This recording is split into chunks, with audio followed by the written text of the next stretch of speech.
Hello everybody. Today we are going to discuss the different ways by which we can increase production from the same piece of land. आज के इस video में हम देखने वाले हैं कि ऐसे कौन कौन से तरीके अपनाने चाहिए जिसके द्वारा से हम एक पीस जो हमारे पास जमीन का है उस पर हम अधिक से अधिक प्रोडक्शन कर सकें। यहाँ पर एक हेडिंग लिखी हुई है different ways to increase production from the same piece of land. इसका क्या मीनिंग हुआ? सपोज आपके पास में एक खेत है ना। सपोज आपके पास में 1 हेक्टेयर जमीन है, तो आप ऐसे कौन कौन से तरीके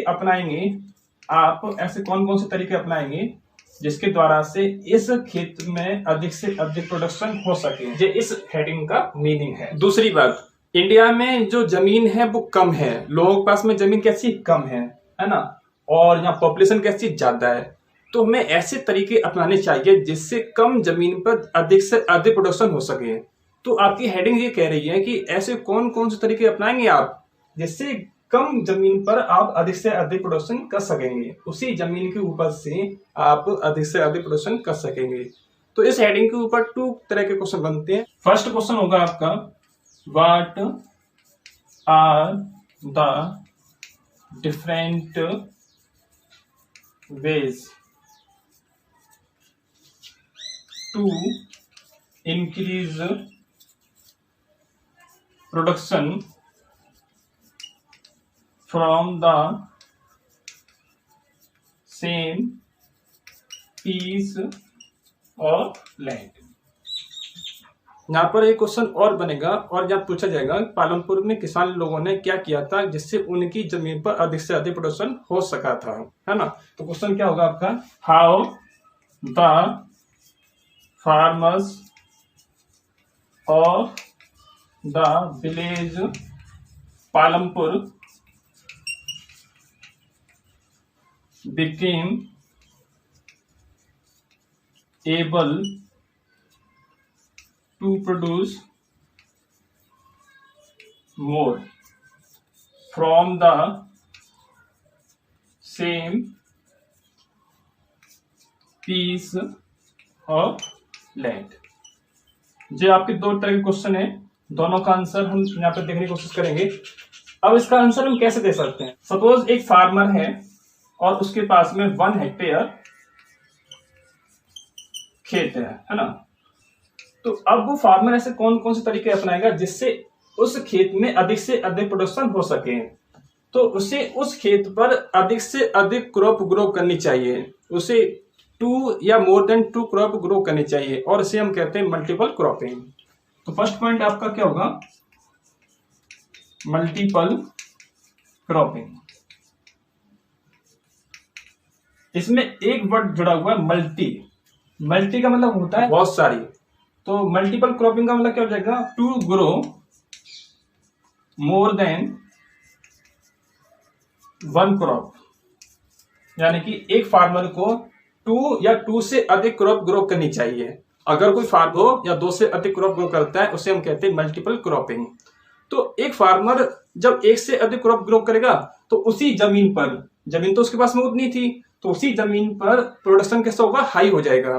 कैसे हो जाएगा, देखिए, जब आपका रबी सीजन जब होता है, सर्दियों में रबी सीजन आता है, तब इसने क्या किया, इसने व्हीट ग्रो किया, और या फिर इसने पीस ग्रो की, मटर, है ना, या फिर इसने पोटैटोस ग्रो किए। उसने कोई एक क्रॉप ग्रो इसके अंदर कर दी। सर्दियों के सीजन में उसने व्हीट या पीस या पोटैटोस कोई एक क्रॉप ग्रो कर दी। नेक्स्ट जब बारिश का मौसम आता है तो उस टाइम पर खरीफ सीजन आता है ना, खरीफ क्रॉपिंग सीजन आता है, उस टाइम पर इसने क्या किया, बाजरा ग्रो कर दिया। तो यानी उसने एक साल के अंदर 2 या मोर देन 2 क्रॉप ग्रो किए हैं। तो उसी जमीन पर प्रोडक्शन कैसा हो जाएगा, इंक्रीज हो जाएगा। वो चाहता है तो तीसरी क्रॉप भी ग्रो कर सकता है। कैसे, Rabi cropping season and Kharif cropping season के बीच में जो टाइम होता है उसे हम कहते हैं जैद क्रॉपिंग सीजन। उसमें वो वेजिटेबल ग्रो कर सकता है। वेजिटेबल क्रॉप की उसने तो क्या हुआ, 3 क्रॉप उसने ग्रो कर ली, और उस तरह से उसने मल्टीपल क्रॉपिंग करी है। तो इससे उसके खेत में प्रोडक्शन इंक्रीज हो जाएगा। इसी तरह से पालमपुर के जो फार्मर थे वो 2 या मोर देन 2 क्रॉप ग्रो करते थे और उनके खेत में अधिक प्रोड्यूस होता था। Point number second, modern farming methods. अगर कोई किसान मॉडर्न फार्मिंग मेथड्स को अपनाता है, खेती करने के आधुनिक तरीके, तो उसके खेत में अधिक प्रोडक्शन होगा। खेत तो उसके पास में उतना का उतना ही है, लेकिन प्रोडक्शन कैसे हो जाएगा, इंक्रीज हो जाएगा। तो मॉडर्न फार्मिंग मेथड्स के अंदर कौन कौन चीज आती हैं, जैसे कि use of HYV seeds, chemical fertilisers,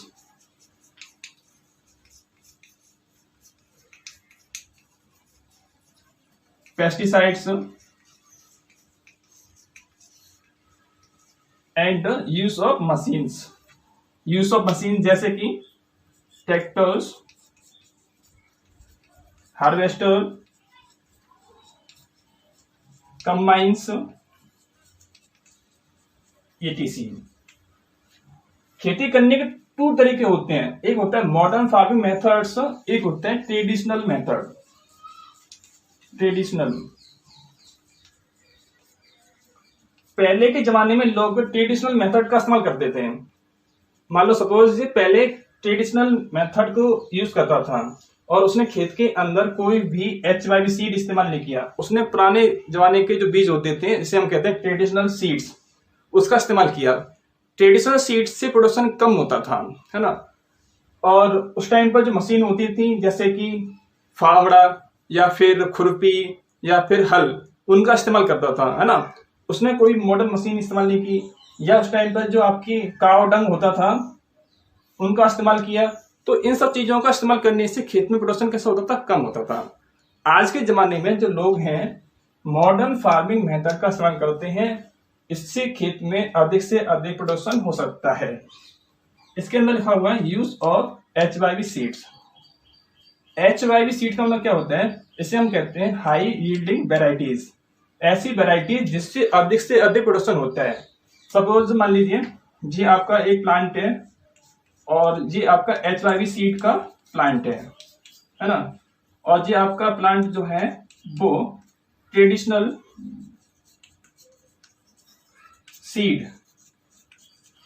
एक खेत में आपने HYV सीड ग्रो किया और एक खेत में आपने ट्रेडिशनल सीड ग्रो किया, दोनों के प्लांट में कैसा डिफरेंस है। जी प्लांट जो है काफी हेल्दी है ना, और देख सकते हैं आप जी प्लांट काफी हेल्दी है, जी प्लांट हेल्दी नहीं है। इस प्लांट का सिंगल प्लांट है जी आपका, इस प्लांट से हमें सपोज 10 दाने मिले, किसके, गेहूं के, है ना। एक प्लांट से हमें 10 दाने मिलते हैं और एक प्लांट से हमें यहाँ पर 6 या 7 दाने मिले। तो आप देख सकते हैं कि इसमें दाने अधिक प्राप्त होते हैं, है ना। तो जब एक प्लांट से अधिक प्रोडक्शन हो रहा है तो पूरे खेत में कितना सारा प्रोडक्शन होगा। तो इस तरह से अगर कोई किसान HYV सीड का इस्तेमाल करता है तो उसके खेत में अधिक से अधिक प्रोडक्शन हो सकता है ना, क्योंकि एक प्लांट से हमें बहुत अधिक दाने प्राप्त हो जाते हैं। और दूसरी बात है HYV सीड कैसे होते हैं, काफी हेल्दी होते हैं, है ना। और जब हेल्दी प्लांट होगा तो उससे नुकसान भी नहीं होगा। खराब मौसम होता है, जैसे ओले पड़ जाते हैं, तो उससे भी उसको नुकसान नहीं होगा। और दूसरी तरफ जो आपका ट्रेडिशनल सीड था उसका प्लांट काफी कमजोर होता है, तो वो प्लांट जो था वो सरवाइव नहीं कर पाएगा, वो खराब हो जाएगा, तो खेत में नुकसान हो सकता है। लेकिन अगर आपने ट्रेडिशनल सीड की जगह पर HYV सीड इस्तेमाल किए हैं तो आपको नुकसान कम से कम होगा और प्रोडक्शन इंक्रीज हो जाएगा। दूसरी बात, पहले के जमाने में लोग काव डंग का इस्तेमाल करते थे और आज के जमाने में लोग क्या करते हैं, केमिकल फर्टिलाइजर का इस्तेमाल करते हैं एंड पेस्टिसाइड का इस्तेमाल करते हैं। तो उससे क्या होता है कि अधिक से अधिक प्रोडक्शन किया जा सकता है। Next, use of modern machineries like tractors, harvesters and combines, इनके द्वारा से भी हम लोग अधिक से अधिक प्रोडक्शन कर सकते हैं। सपोज एक फार्मर है और उसने ट्रेडिशनल मेथड से खेती की थी और उसने हल से खेत जोता था, ठीक है, या फावड़े से खेत जोता था, और उसके अंदर उसने सीड्स बोए थे। जब फावड़े से या फिर हल से हम खेत जोतेंगे तो क्या होगा, एक तो हमारा टाइम ज्यादा खराब होगा और हमारे खेत में बीज ज्यादा लग जाते हैं। दूसरी तरफ अगर हम मशीन से खेत बोते हैं तो उसमें आपके बीज कम लगते हैं, क्योंकि मशीन प्रॉपर जगह पर बीज को गिराती जाती है। अगर हम हाथ से बीज बोते हैं तो क्या होता है, किसी एरिया में ज्यादा बीज पड़ जाते हैं, किसी एरिया में बिल्कुल बीज नहीं पड़ता। अगर हम मशीन से बीज बोते हैं तो हर प्लेस पर प्रॉपर तरीके से बीज गिराए जाते हैं मशीन से। आपने मशीन से बोया हुआ खेत देखा होगा और आपने एक हाथ से बोया हुआ खेत देखा होगा, तो आपने दोनों में डिफरेंस देखा होगा। मशीन जो है प्रॉपर जगह पर बीज गिराती है और जो हाथ से हमने बीज बोए थे वो प्रॉपर जगह पर नहीं जाते हैं, है ना, पहली चीज। दूसरी चीज, मशीन जो है प्रॉपर गहराई में बीज को दबाती चली जाती है। जब हम हाथ से बीज बोते हैं तो कोई बीज बहुत गहरा चला जाता है, कोई बीज ऊपर रह जाता है। जो बीज ऊपर रह जाएगा वो कमजोर हो जाएगा, क्यों? उसकी जड़ जमीन के अंदर नहीं है। अगर हमने मशीन से खेत बोया है तो मशीन जो है उसको मिट्टी के अंदर प्रॉपर गहराई में दबा देती है। तो क्या होगा, अब उसकी जड़ कैसी है, जमीन के अंदर है ना, जमीन के अंदर जड़ है और वो कैसी होगी, अब मजबूत होगी। मशीन से खेत बोने में हमें फायदा ये होता है कि हमारे बीज जो है कम लगते हैं, क्यों? मशीन प्रॉपर डिस्टेंस पर 1 बाई 1 सीड को गिराती चली जाती है। लेकिन जब हम हाथ से सीड्स बोते हैं तो क्या होता है, किसी एरिया में ज्यादा पहुंच जाएंगे, किसी एरिया में बिल्कुल भी नहीं पहुंचेगा और हमारा जो बीज जो था वो ज्यादा खर्च हो जाता है। तो मशीन से खेती करना हमारे लिए फायदेमंद होता है ना। मशीन से खेती करेंगे तो प्रोडक्शन इंक्रीज होगा। कैसे होगा आप समझ गए होंगे, क्योंकि उसमें नुकसान कम से कम होता है। मशीन से खेत बोते हैं तो जमीन के अंदर बीज पहुंच गया तो अब वो प्रॉपर तरीके से ग्रो होगा और उसको कोई भी नुकसान नहीं पहुंचेगा। जब नुकसान नहीं पहुंचेगा प्रोडक्शन आपका हाई होगा। Point number 3, better irrigation facilities. अगर आपके पास में बेटर इरिगेशन की फैसिलिटीज हैं तो आपके खेत में प्रोडक्शन हाई हो सकता है। अगर आपके पास में ट्यूबवेल्स हैं या कैनल्स हैं तो इससे क्या होगा कि आप मोर देन 1 क्रॉप कर सकेंगे। आप एक से अधिक क्रॉप ग्रो कर सकेंगे, क्यों? आपके पास में क्या है, पानी है। मान लो सपोज इनके पास में कोई ट्यूबवेल्स नहीं है ना कोई कैनल्स हैं, तो ये किसान क्या कर पाएगा, ये किसान मानसून के ऊपर डिपेंड होगा, बारिश के ऊपर डिपेंड होगा। जब बारिश होगी तब ये खेती कर पाएगा और वो भी कितनी, एक बार, है ना। लेकिन हमारे पास में क्या है, हमारे पास में ट्यूबवेल्स भी हैं, कैनल्स भी हैं। तो हम हर सीजन में, चाहे गर्मी का सीजन हो चाहे आपका सर्दी का सीजन हो, हम हर सीजन के अंदर क्रॉप ग्रो कर सकते हैं, क्यों? हमारे पास में क्या है, पानी है। तो बेटर इरिगेशन से कोई भी किसान मोर देन 1 क्रॉप ग्रो कर सकता है। जब उसने मोर देन 1 क्रॉप ग्रो की तो क्या होगा, उसके खेत में अधिक से अधिक प्रोडक्शन होगा। तो इन सब तरीके से कोई भी किसान, कोई भी पर्सन अपने खेत में अधिक से अधिक प्रोडक्शन कर सकता है। सेम तरीके से पालमपुर विलेज में भी ऐसा हुआ था कि वहां पर क्या था, वहां पर बेटर इरिगेशन फैसिलिटीज थी, लोगों के पास में ट्यूबवेल्स भी थे, कैनल्स भी थी, तो उन्होंने उनका इस्तेमाल किया और मोर देन 1 क्रॉप ग्रो की, तो इससे उनका प्रोडक्शन इंक्रीज हो गया था। Mode of capital arrangement for farming. इस हेडिंग का मतलब है कि किसान लोग किस तरह से अपने खेती के लिए कैपिटल को अरेंज करते हैं, वो तरीका क्या है, वो कौन से तरीके हैं जिससे वो खेती के लिए कैपिटल को अरेंज करते हैं।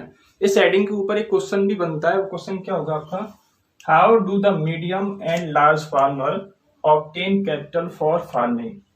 मीडियम एंड लार्ज फार्मर किस तरह से कैपिटल को ऑब्टेन करते हैं फार्मिंग के लिए, है ना। दूसरा क्वेश्चन क्या है इसके अंदर, how it is different from small farmer, और ये स्मॉल फार्मर से किस तरह से अलग है ना। तो यहाँ पर 3 चीज लिखी हुई है, एक तो मीडियम फार्मर एंड एक लार्ज फार्मर एंड एक स्मॉल फार्मर, है ना। तो तीनों लोग किस तरह से कैपिटल को अरेंज करते हैं और इनमें क्या डिफरेंस होता है, इसी को हमें यहाँ पर देखना है। तो सबसे पहले देखते हैं हम स्मॉल फार्मर को। स्मॉल फार्मर के पास में खेत कम होता है, इनके पास में खेत भी कम होता है, लेस लैंड है इनके पास में, है ना। तो इससे प्रूव होता है कि ये लोग गरीब होंगे, तो खेत कम है इनके पास में, खेत इनके पास में कम है, तो इसके अंदर प्रोडक्शन भी कम होगा, प्रोडक्शन भी कम होगा। जब प्रोडक्शन कम होगा तो इनकी इनकम भी कम होगी, इनकम भी लेस होगी।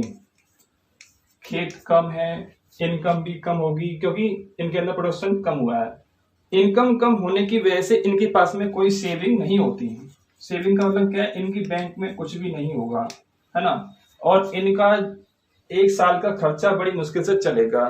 तो क्या होगा ऐसी कंडीशन में, ये लोग दूसरे लोगों से उधार लेंगे, और किन से लेंगे, मीडियम फार्मर से लेंगे एंड लार्ज फार्मर से उधार लेंगे। It means small farmer borrow capital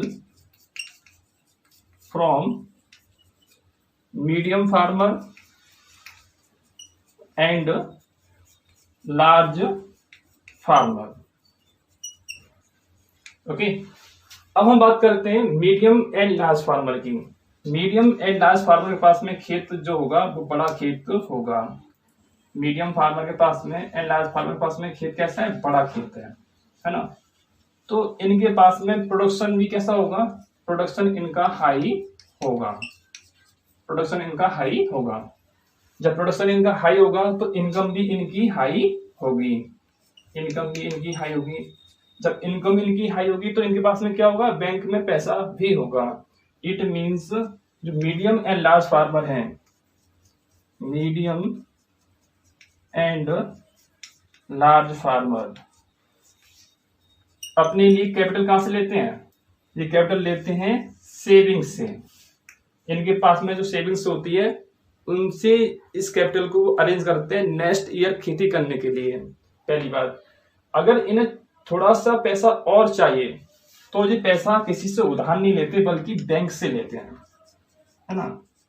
medium and large farmer get their capital by their own saving and from bank.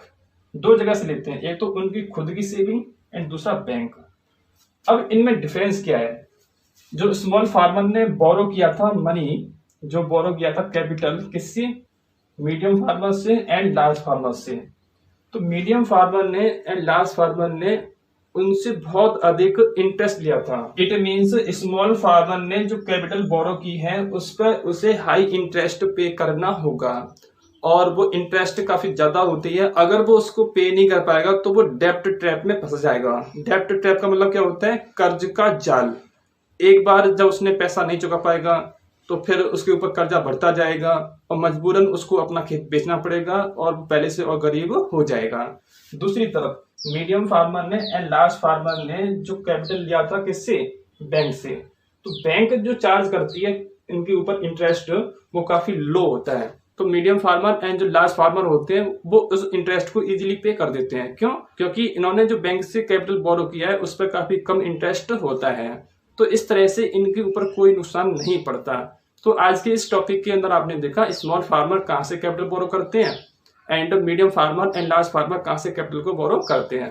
तो स्मॉल फार्मर कैपिटल कहाँ से लेते हैं, मीडियम फार्मर से या फिर लार्ज फार्मर से। And large farmer and medium farmer कहाँ से लेते हैं, उनके पास खुद की सेविंग होती है या फिर वो बैंक से ले लेते हैं। और दोनों में डिफरेंस क्या था, अगर स्मॉल फार्मर ने कैपिटल बोरो की है मीडियम फार्मर से या लार्ज फार्मर से तो उसे ज्यादा इंटरेस्ट पे करनी होती है। दूसरी तरफ जो मीडियम फार्मर एंड जो लार्ज फार्मर है उन्होंने जो कैपिटल बोरो की थी बैंक से तो उन्हें काफी कम इंटरेस्ट पे करनी होती है। तो आई होप आपको ज्यादा टॉपिक समझ में आ गया होगा। तो इस वीडियो में सिर्फ इतना ही। Thank you.